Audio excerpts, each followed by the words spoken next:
Waller Hall used to house around 300 students before the pandemic, but now there's only one person living in the building. His name is Devin Eagle, and he's an assistant hall director. According to the CDC, one way to help kids learn online is to help make learning fun. Doing online activities such as drawing, doing puzzles, and making things can all help kids stay engaged in online classes. It's still not too late to vote. You can drop your ballot off here at the Cub or at various other places in the Pullman community.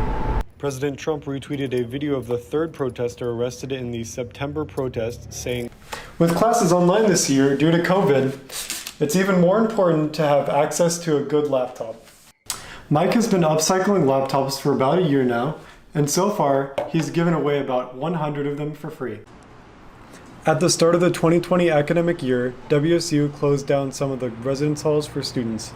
However, a few people still live in the closed residence halls. I was placed in Goldsworthy and Gannon, which is one of the university's largest housing placements here on campus.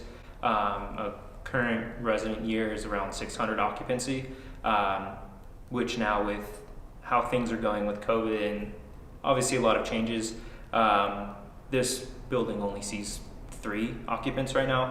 Back when we transitioned in the beginning of spring or mid-spring semester, I obviously knew that this semester was going to be different. I was expecting at least maybe 100 residents, which is a sixth of what we normally would see. Noah says that the assistant hall directors were told 3 weeks into training that 7 of the residence halls were closing. It sucked, it really did. But, we're getting through it. Reallocating us to different buildings while still maintaining the same space per our agreed contract wasn't viable, so they've just kept us here in the building. Yeah, I feel pretty alone. Because one of my biggest fears is being alone or isolated completely. Or I guess just the feeling of being isolated, which I might feel isolated, but I know I'm not. This lobby gets completely pitch black. So someone over in this corner could be sitting on the couch and I wouldn't have any idea they're sitting there. The hallways will be lit up. And I'm like, oh, what if I see someone's silhouette? I would freak out. I think, I don't know what I would do. Waller Hall used to house around 300 students before the pandemic, but now there's only one person living in the building. His name is Devin Eagle, and he's an assistant hall director. Yeah, so coming to this school year, I was definitely expecting to be around my staff here in this building, and I was definitely expecting to work in this building a lot, but it turns out that I don't have a staff any longer here in Waller.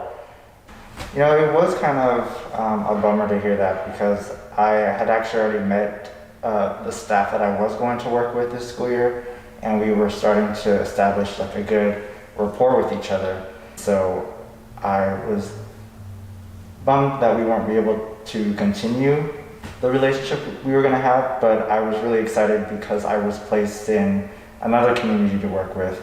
At first I was kind of uneasy, thinking that I was going to be here all alone and, with no one around. But it's actually been really nice. It's been quiet, peaceful. It does get a little bit lonely sometimes. And coming back was, for me, providing a sense of normalcy. It would have been hard to not see it one last time before graduating. The 7 residence halls will remain closed until further notice, and the assistant hall directors will continue living in the closed dorms.